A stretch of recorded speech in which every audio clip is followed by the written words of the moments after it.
So there is this construct where the exposures in the mother are impacting through the placenta and into the baby, um, the sort of the program, your basic makeup. Now you may say, but Terrie, isn't that made up from your genetics, which are determined by your mother too? And that is true.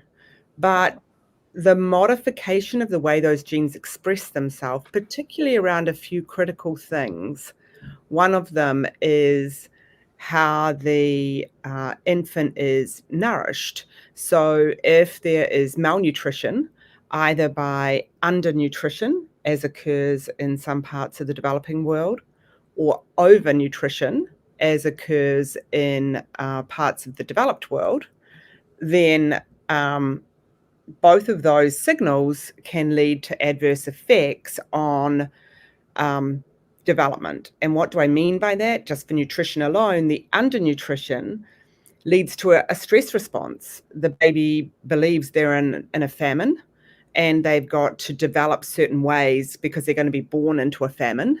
They've got to develop certain ways to be able to adapt, to survive. This is all about survival. Interesting. So they adapt to certain mechanisms in the way they handle insulin, in the way their whole endocrine axis is built, to be able to come through if they are born into an environment where there's inadequate nutritional intake. Conversely, if there's overnutrition, and particularly a very high, what we call inflammatory diet, where you have very high fat intakes and very high amounts of pro-inflammatory foods, the baby sees a lot of refined sugars and a lot of pro-inflammatory signals. And those also have a detrimental effect in the way the baby will process those from an endocrine point of view, and they will pre-program those babies' endocrine coping strategies, again, for insulin and cortisol and all these hormones. And this has been studied. It was beautifully studied by a person called Barker, actually, originally back in the United Kingdom. And it was shown that actually the birth weight of the baby, either undernourished or overnourished, predicted your adult mortality more so than anything else that we know of. So whether you were going to develop heart disease or hypertension, or whether you were going to survive to what age as an adult, was determined by your birth weight. So these programmings of the way your body was set up all occurred from that exposure. We ourselves have also studied other impacts apart from nutrition, and stress we've already touched on is a very important modifier of multiple areas, because stress upregulates inflammation in all of us. It downregulates our immune system, so we are more likely to suffer from the consequences of an infection, or if we get an infection, like a viral infection, it may be more overwhelming.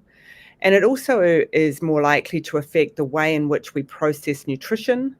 And for some people, stress may lead them to adverse coping strategies, such as the use of substances that would further impair fetal development. So stress is a very common central mechanism that alters both this programming, but it also can negatively affect a parent or a mother's way to begin parenting, and that starts even during pregnancy. So is she able to turn up for her prenatal visits? Is she able to look after herself well? Is she suffering excessive anxiety and mental health challenges?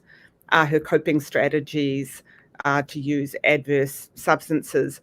None of those things meant to be judgmental, but these are all co-bedded in with this negative impact of stress, apart from the programming impact through modifying the endocrine system and modifying inflammatory programming.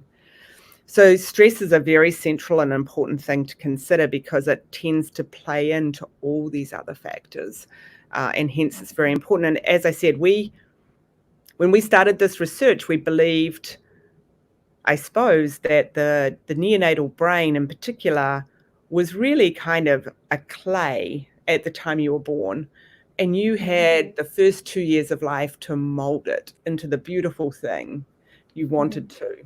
And there's still an element of truth to that those first 2 years are important.